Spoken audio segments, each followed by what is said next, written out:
কখনো কি ভেবেছেন রাতে গাড়ি চালানোর সময় কেন চীনের সড়ক দুর্ঘটনা অনেক কমে যাচ্ছে? এর পেছনে রয়েছে এক দারুণ প্রযুক্তি। সাধারণত অন্যান্য জায়গায় রাস্তা তৈরির সময় শুধু পিচের আস্তরণ দেওয়া হয়, ফলে রাতের বেলা গাড়ি চালানোর জন্য চালকদের পুরোপুরি ল্যাম্প পোস্ট বা হেডলাইটের উপর নির্ভর করতে হয়। কিন্তু চীনে হাইওয়ে বা রাস্তা তৈরির সময় পিচের উপর এক বিশেষ ধরনের ভাস্বর বা আলো উদ্গীরণকারী পাথরের কণা ছড়িয়ে দেওয়া হয়। এরপর রোলার দিয়ে পাথরগুলোকে রাস্তার সাথে শক্তভাবে বসিয়ে দেওয়া হয়। এই পাথরগুলো পরিবেশ বান্ধব এবং এতে বিশেষ লুমিনেসেন্ট বা আলো ধরে রাখার উপাদান থাকে।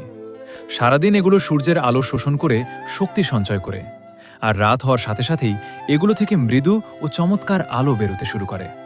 এর ফলে পুরো রাস্তাটি অন্ধকারে জ্বলজ্বল করে ওঠে। রাস্তার বাঁক কিংবা ঢালগুলো দূর থেকেই পরিষ্কার দেখা যায়, যার কারণে কোনো ব্লাইন্ড স্পট বা অন্ধ কোণ তৈরি হয় না। সবচেয়ে বড় সুবিধা হলো এতে কোনো বাইরের বিদ্যুৎ সংযোগের প্রয়োজন হয় না, কোনো খরচ নেই এবং বাড়তি রক্ষণাবেক্ষণেরও ঝামেলা নেই। এমনকি বৃষ্টি বা কুয়াশার মধ্যেও এই রাস্তাগুলো একদম পরিষ্কার দৃশ্যমানতা বজায় রাখে। হেডলাইটের তীব্র আলোর ঝলকানি ছাড়াই চালকেরা সহজে পথ দেখতে পান, আর এভাবেই এই প্রযুক্তি রাতের সড়ক দুর্ঘটনাকে অনেকাংশে কমিয়ে এনেছে।